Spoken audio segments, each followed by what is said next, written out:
Thank you so much, Joanne.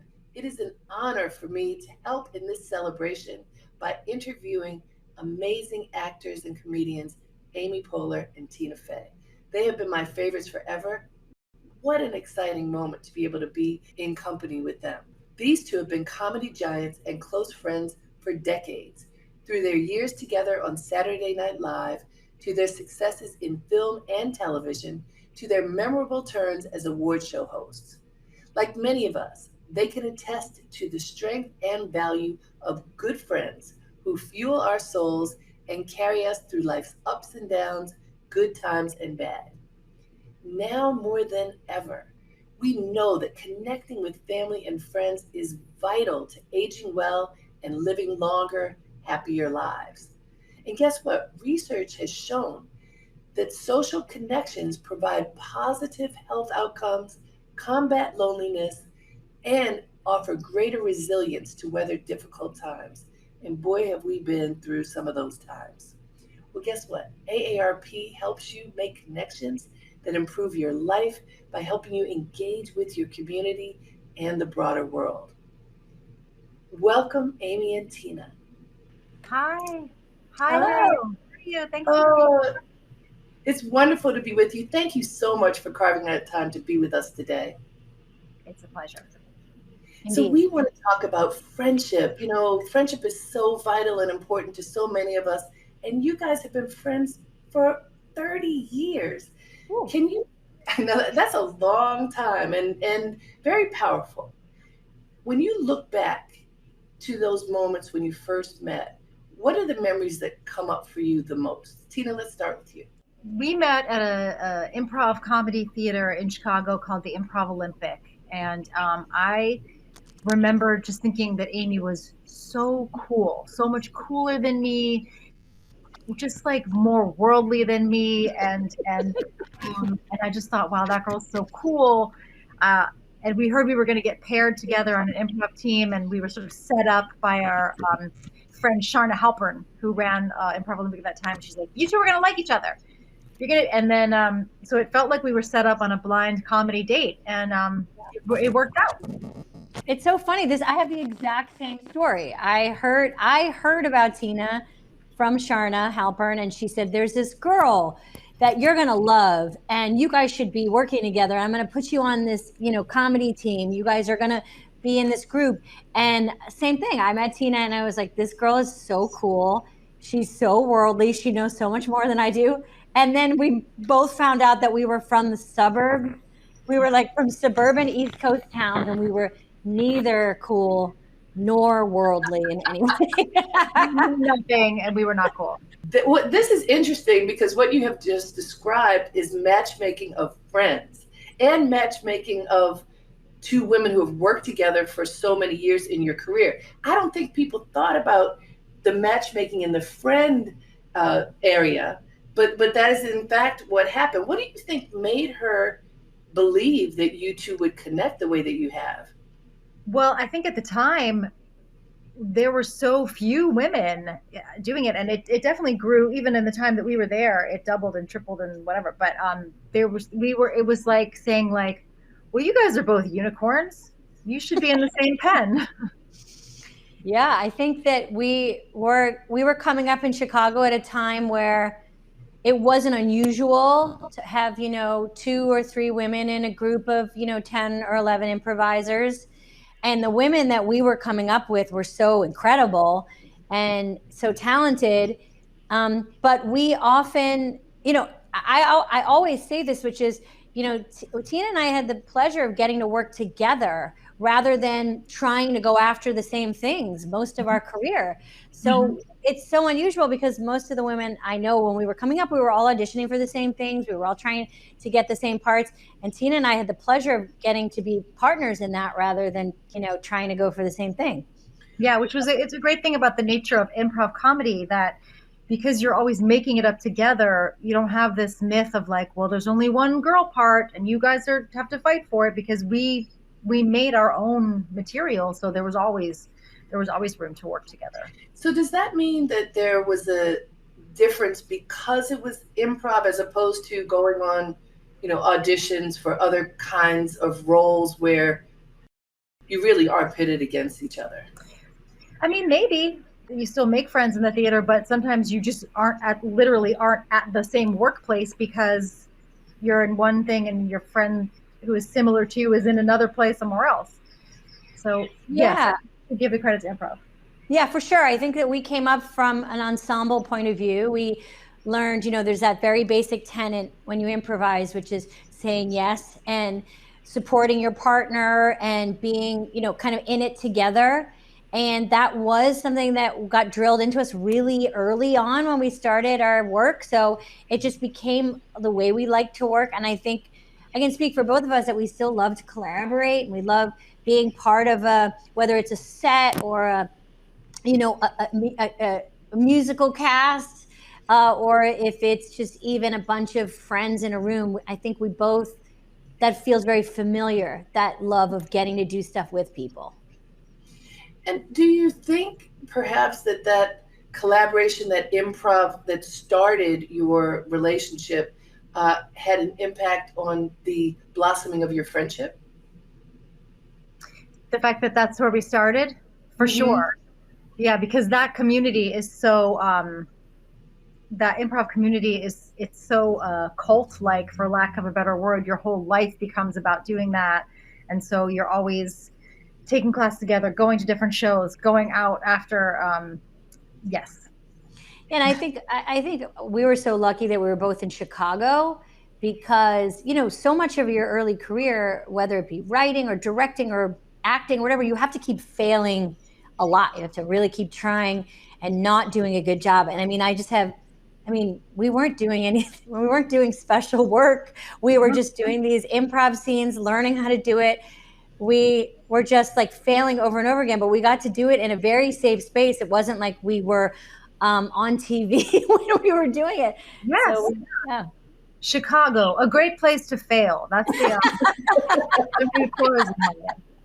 That's funny. So as friends, a lot of times people become friends, and then over the years, nothing necessarily happens, but they sort of separate. What do you think is the reason that your friendship bond has lasted so long? Well, I mean, I think we've been really lucky in that we've continued to work together at the same place, because, I continue to hold to the idea that Amy is cooler than me. So when we first moved to New York, I feel like Amy lived downtown. I lived in a schlumpy part of town. Like Amy would perhaps go see a band, and I would be like home, I don't know what, doing what. So I think the workplace is just that is our place. That's where we get to hang out the most. Even to this moment, to this day, we're like, oh great, we get asked to do this together. Now we'll get to talk for an hour. Yeah, that's so true. And I would also say that, we really work very similarly. And I learn now as I get older that everyone has a different approach to work, to art, how they like to come into a project, how they like to be in the middle of it and finish it. And the one thing that we learned really fast is that we like working the same way. And that's why we like working together so much. There's many people in my life and who I love, who I work with, but we have very different styles. And I think Tina and I are constantly reminded and sometimes surprised about how much we like to work the same way, prepare the same way, be the same way on set. Tell the karaoke story. Yeah, we just had this yesterday. So we were going to hang out with a bunch of the SNL ladies. We did. We hung out with a bunch of the SNL ladies last week in New York. And Tina, we were going to sing karaoke, but what's so great about being our age is then you also get to go, we should go home. We're tired. We had karaoke planned, and it was like, oh, it's 9. We were like, we have to be up. So we were going to sing the song For Good from Wicked. Well, Amy texted me earlier in the day, and this is how we're both so similar and like work-based, because all our friends were going to do karaoke. Amy texted me in the morning being like, we should probably be practicing For Good from Wicked, right? And I was like, yes, copy that. And then I started like listening to it on YouTube and trying to learn the words. And like, that's how both of us operate. Like, totally. Anyone else in the friend group was worrying about in the morning about their karaoke choices. Not one person thought about it. Tina and I were rehearsing, and because we're always prepared, we hadn't discussed who was going to do what part. So we found out yesterday that we had both learned both parts just in case. Is that called overachieving, possibly, ladies? I mean, I think it means, getting ready to be, you always got to be ready. You don't know who's in that karaoke place. Well, that is true. The worst thing is when people just bomb and you have to listen to them for a long time. Okay, yeah. I want to pivot. In friendships, one of the things that many talk about as being a really big challenge is when one partner gets a partner, in a love relationship, in a romantic relationship. And then suddenly you don't have time for me or, whatever it is, like my best friend is gone.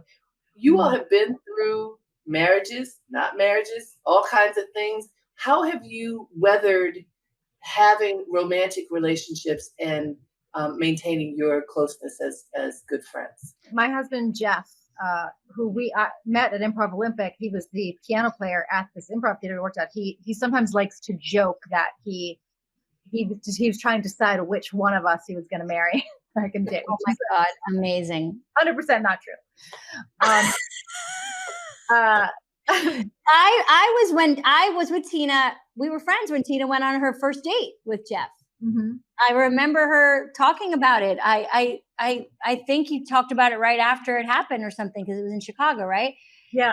I mean, we were just talking about this the other day, and I think women of any age can relate to this idea that, when you get to be a certain age, you really get to know other people's partners. They feel like family. They feel like part of your family. And the best thing about long relationships is just that, is the people that your friends bring in and out of your life, and the way that you watch people grow and change. And I think if you're in any relationship, whether it be like a friend relationship or a romantic relationship, change needs to happen, growth needs to happen.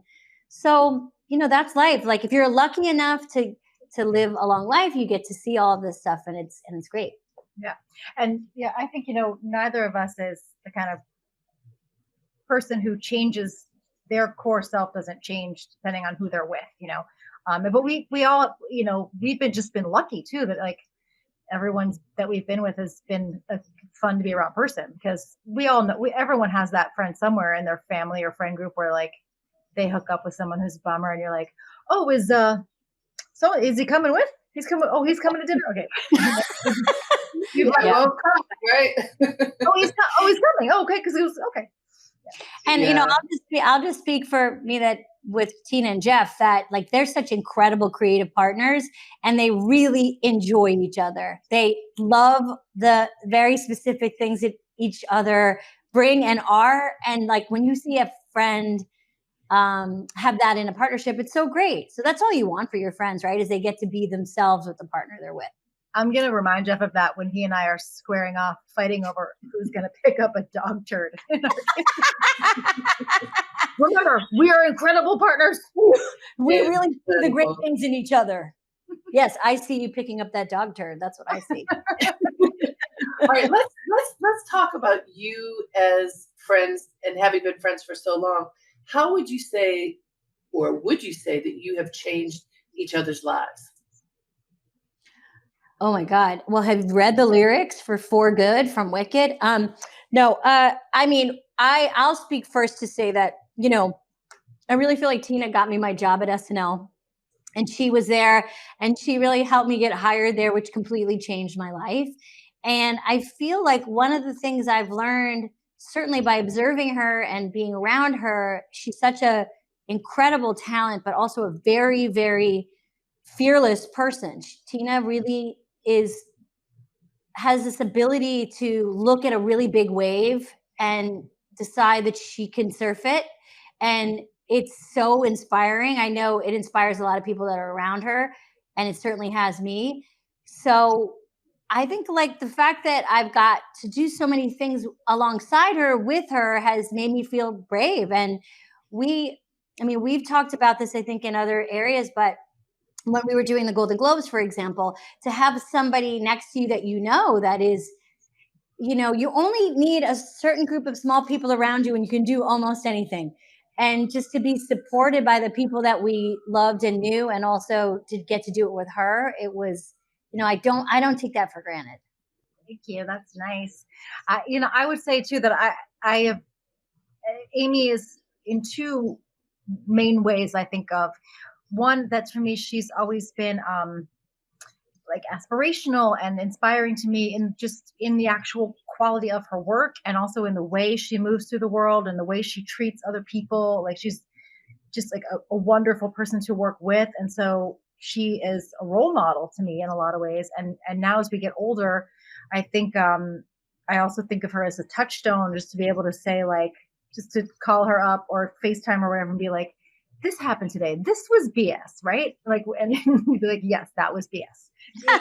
in the work things, not in the home, But yeah. So we were just talking the other day that, it only takes two people to have a meeting, and that we've had very similar experiences. We've been on TV shows at the same time. We've had little kids at the same time. We've been like in our career at the same time. A lot of times with friendships, one person is having a baby and another person is, still dating or something. Yeah. Yeah. Like, you're just in different places. And we've been really often lined up in the same, we've been on the same night on the same network at the same time.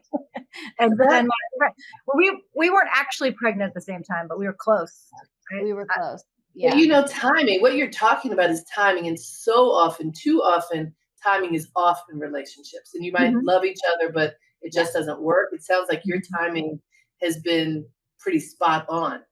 And here's the question, because I wonder, it sounds very perfect right now. So I think everybody's wondering, do you ever have arguments? Are there disagreements? And when that happens, if that happens, how do you resolve them? I think, again, to jump back to these early improv days, but I think of when you do these improv shows, and if you've never studied improv, the closest thing I could liken it to is if you've watched the show Cheer, and you know how they on Cheer, before they do their full outs, they stand around in a circle and they're like, everyone think about this, and they just kind of talk to each other. And we would do a similar thing before and after an improv show, and there used to be like the talking stick or the hacky sack or whatever, and you'd like take your turn and you'd get the thing and you'd say, like, I just really feel, myself included, that like we could be faster. And I feel like that training of how to speak to each other and to let each other take turns and to speak appropriately and to be upfront about, I'm not sure we should be doing this, I think it should be different. That training really paid off. And by the time we were doing, Weekend Update together, we already had the tools to be direct with each other without it feeling personal or emotional in a bad way. So true. Tina and I don't have sisters, so we haven't been trained to fight in the way that sisters get to fight. I'm always amazed with women with sisters. I'm like, this is a level of arguing and fighting that I could only aspire to. Like, look at them go. That's true. That thing is like screaming at each other and then spooning 20 minutes later on the couch. Like, you took my shirt. Like, and I had a friend growing up who had, there was 3 sisters, and the way they fought was like incredible. So we, but no, I think we kind of approach things, like Tina said, the same way. Like, I think that we also, I would say, tend to be kind of direct in how we like to talk, and we don't really take things necessarily that personally in the way we like to operate. So there's a safety there. Sometimes I think with friends, everyone has a different operating system, and you have to figure out what would really upset one person, another person wouldn't care about. And I think we've been friends for so long that we also know what we care about, what we value. So that's important when you try to, figure out. But no, we haven't had, any major. That's wonderful. Have you, Harriette, have you had like crazy fights with your friends? Well, I'm in the middle of 2 sisters. Let me start there. So my older sister and I kind of duke it out, and we have forever. My younger sister and I, it's very different. So, it kind of begins and ends in the sister zone. But more with friends when it didn't work, then that had to end. And so again, what I see between you and I think others who are watching see is that more has worked to keep you together, which is really a wonderful thing that we enjoy. I think all of us enjoy seeing because it's genuine. I don't think you can fake that, and it's a lovely thing to see. I'd like to ask you, I'd like to talk about your career a bit, your careers, because there are two of you. You have had some iconic roles that many of us love, and we want to know, what is your favorite role of each other? So, Tina, what's your favorite role of Amy, and vice versa? Oh, well, I mean, career-wide, I would have to say, for selfish reasons, her playing Mrs. George in Mean Girls, because she's what the younger people would call iconic in that role. Yeah. And then SNL-wise, I would say, were Bronx Beat is what I was going to say, but are you Betty or Jody? What's your character's name in Bronx Beat? I don't remember. Number one. Because Bronx Beat, my image is frozen here, but am I frozen for you, Amy? Nope. We see you. We see you. I'm not frozen. Bronx Beat is inspired by, if you know that sketch, it's the sketch where Amy and Maya are the ladies who say, like, it's sweater weather. I love sweater weather. And it's inspired by the women who work in the SNL hair and makeup department, who are just the greatest people in the world, and they love that you guys do that sketch. I think I'm Betty. I think I play Betty, but I could be wrong. Oh, that's such a good question. I mean, I don't have a lot of characters, so it's a little tougher. How dare you? I mean, I also like, I mean, you know, I love watching Tina on the screen. I love her face and I love how she acts. So, but I'm just going to say the obvious, just because I feel like it was so iconic. And also I feel like it just was in the long line of incredibly specific and hilarious female characters, which is Liz Lemon, because I knew not only was Tina playing a character that was so funny, but I also knew that she was carrying the whole show, writing it, producing it, had created it, was in it every day. I knew how hard she was working. I knew how well and incredibly successful she was in pulling it off. And I do think that show and it was just such a funny show, so many jokes. And I know how hard it is to make a show like that. Especially when you're the star of it. I don't think people really understand how much work that was. So I think, like, when I see that show still and watch it, I think not only about that character, but I also think about the fact that Tina was like back of the house, front of the house, owned the restaurant, and also had to make all the food. Also was robbing the restaurant. And these are really good points, because a lot of times when you're on screen, people don't even realize that you sometimes have these other roles that are so important in creating a product. And you talked in the beginning, at the start of your career, there weren't that many women, and yes, there are more women today, but who would you say along the way, have there been women who have been role models for you, and who would they be? Oh, for sure.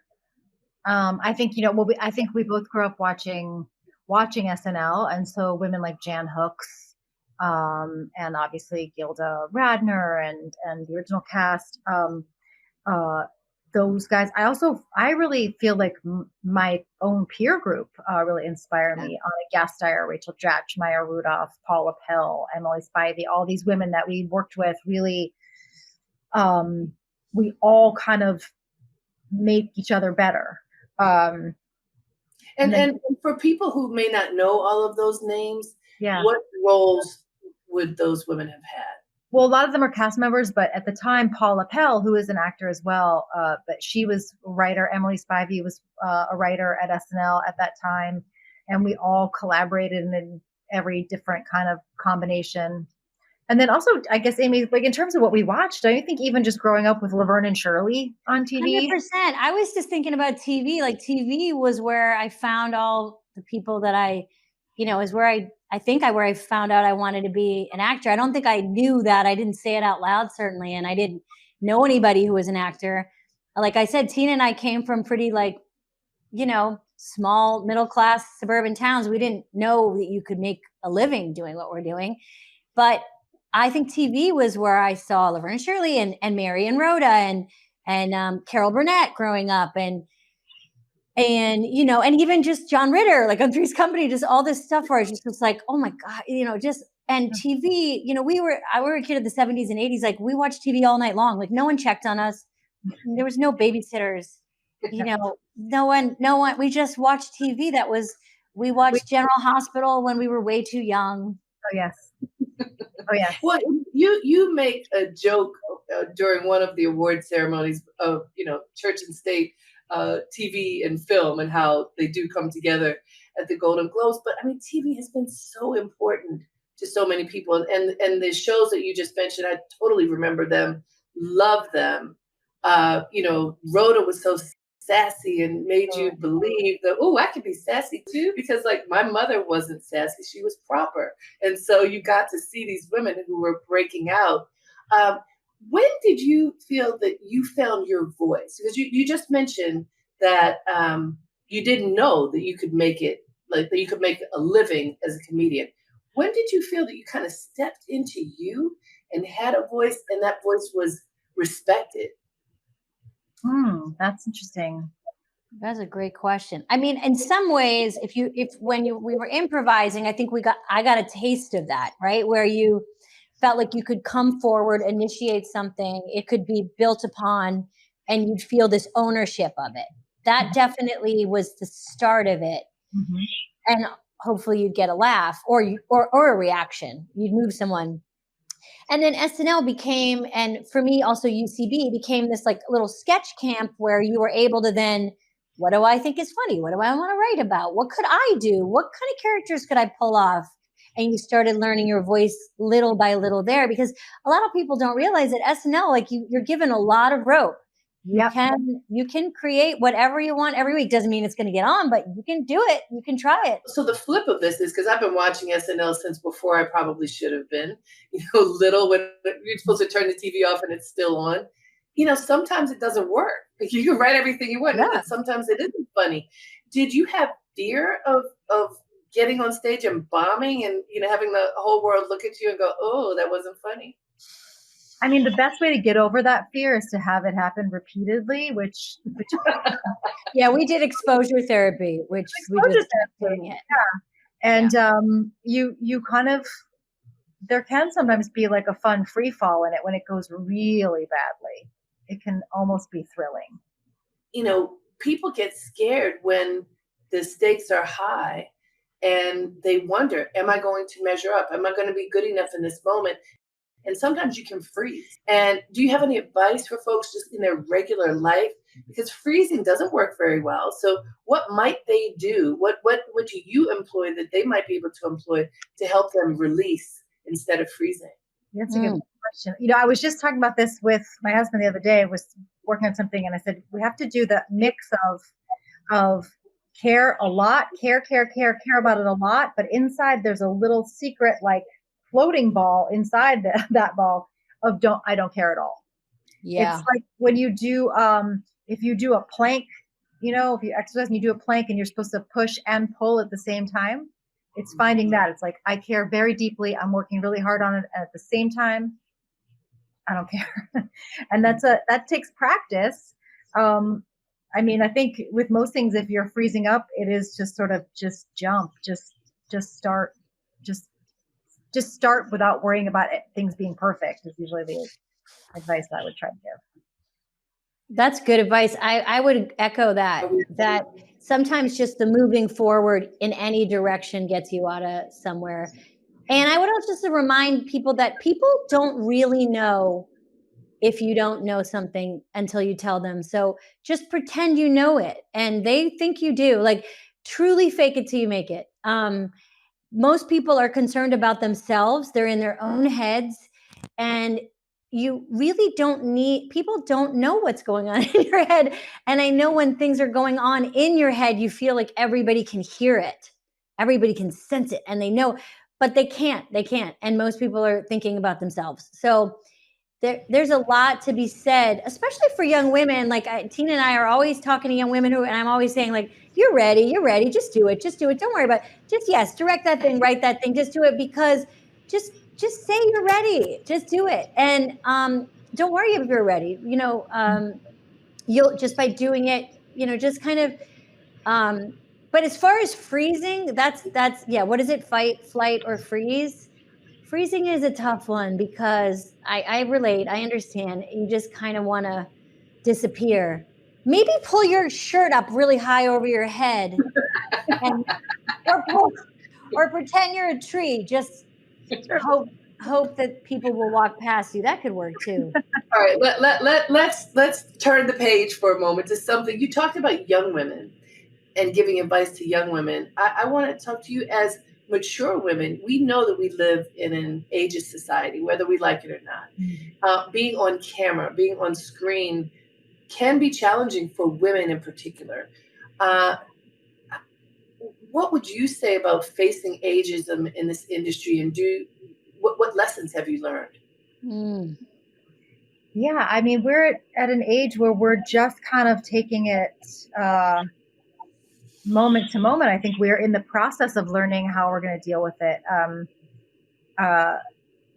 It is weird to be in an industry where you sort of have to see yourself. It's weird to see yourself and, watch playback and you're like, I don't think that's how I look. And you're like, okay, that is how I look. And it is, there's a lot of unfair, can't win for losing stuff for women. But I think, I don't know that I have the answer yet, but I think these friendships that I have with women my own age are bolstering, and also are what will prevent us from like coming back next week looking like this.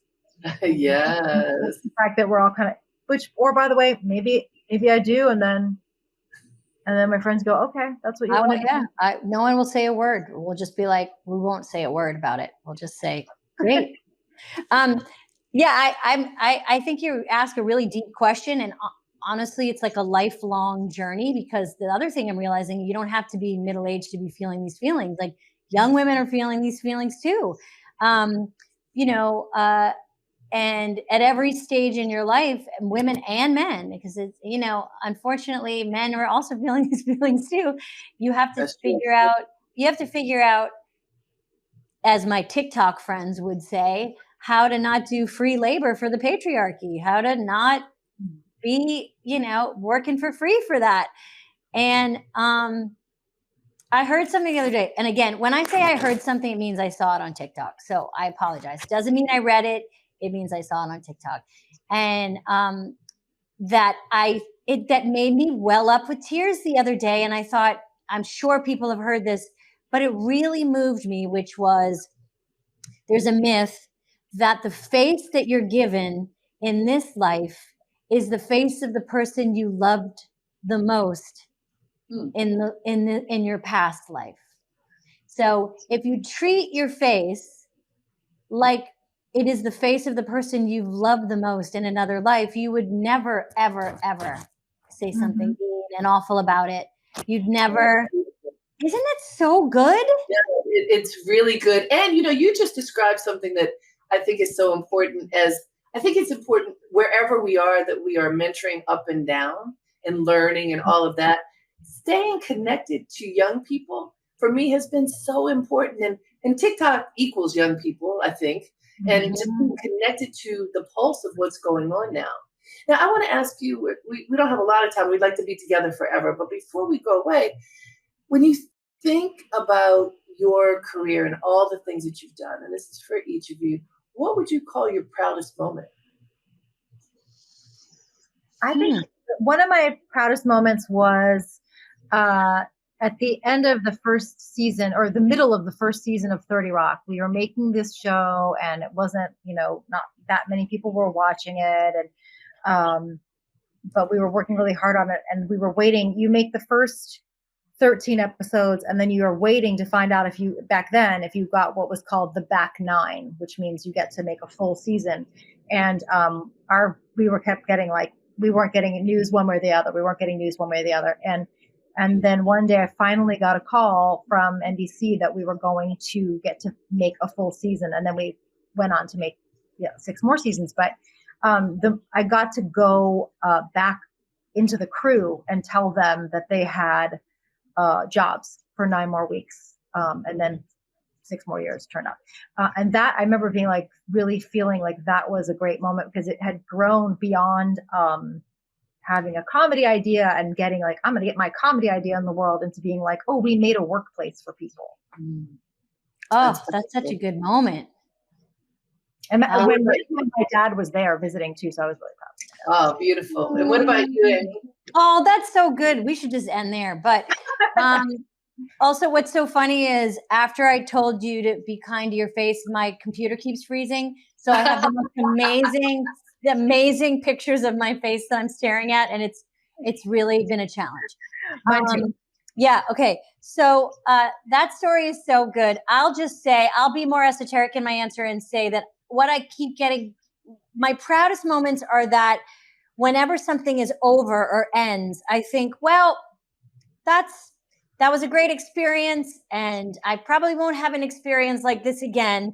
It's as creative or as satisfying, and I'm so lucky to have had it. And I'm proud of myself when I have another version or a new version of something, where I remind myself, or I am reminded, that there's so much ahead. The best is still yet to come. There's so many things that are going to happen in our lives. I mean, certainly we all know this from the past couple of years, that we can't control. But the idea that you just do not know what's next, staying curious and getting excited about next, I think is really important. And I am proud when we managed to do that, which isn't easy to do, because I've been very lucky to have so many things that have been so satisfying. So I think it's a more esoteric maybe answer to that. Let's talk about resilience for a minute, because you're kind of touching on that. This has been a 2-year period of change that no one could have really expected. Everything shut down. We had to rethink how we do everything, and it's just now opening up again. How did the pandemic affect you, and how have you come out of it on the other side? Well, I think, it did change the way we view work. And in the beginning, it was sort of like, oh, we can work from home. That's amazing. And then I think many of us went through a period of like, oh no, these already blurry lines are now even more blurred, that I'm, watching a Zoom from my bed at 11 o'clock at night. And so I think by the coming out now, it's about figuring out how to re-separate work life and home life again a little bit. I would like to believe that it also gave me perspective on dumb things like worrying about appearance, or, worrying about like that I've gone up a jeans size. It has for now. I hope that sticks when the world reopens.